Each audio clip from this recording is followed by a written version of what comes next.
Hebrews 11:7 says, "By faith Noah, being divinely warned of things not yet seen, moved with godly fear, prepared an ark for the saving of his household, by which he condemned the world and became heir of the righteousness which is according to faith."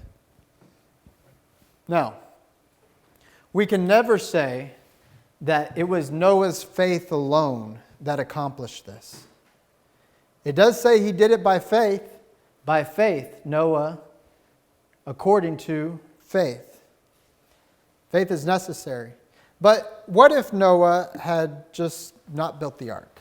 What if he had faith that if he built the ark, God would save him, but he never actually did it?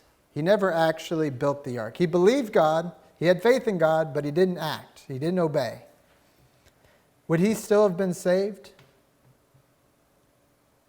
I think we can all say no. When those rains came, he would be swept away. So we can never say that Noah was saved by faith alone. God said, "Build an ark." So he built the ark. His faith coupled with his obedience is what saved him. Not faith alone. Now we also need to understand that building an ark without faith wouldn't save Noah either. Both of these are necessary. And without either, we're lost.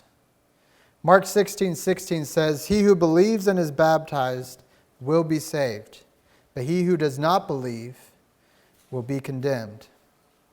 These two things, belief in baptism, belief in obedience to God, you might call it, are absolutely necessary, and they can't be separated. You can't do one without the other.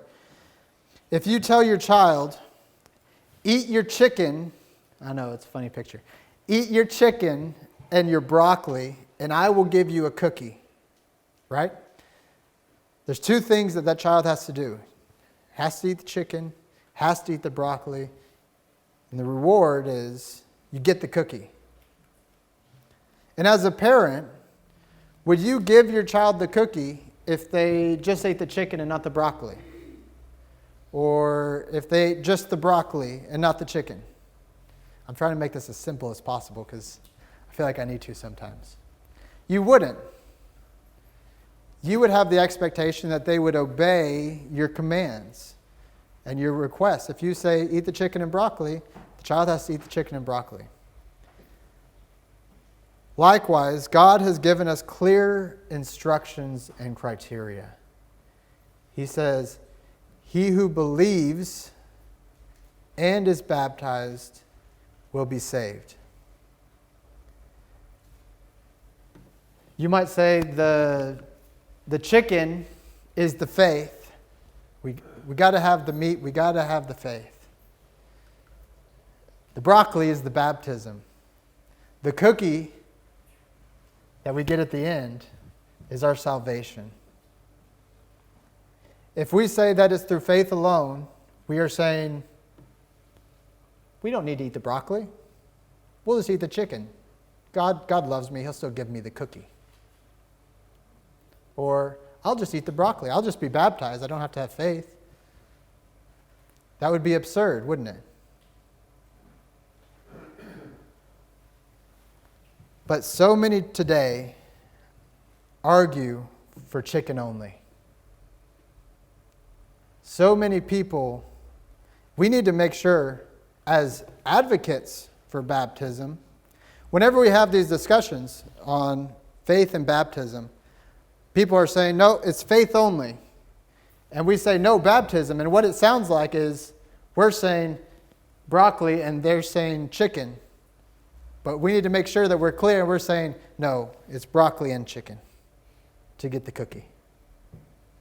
Got to have both. And us responding in baptism is us responding in faith that indeed God will save us when we obey Him. Just like Noah had faith that when he built the ark, God would save him. It wasn't because Noah was such a great boat builder. He maybe hadn't built a boat in his entire life. But it was because he had faith and he responded obediently to God. And God met him at that promise. And he made sure that Noah got the cookie. He made sure that Noah was saved.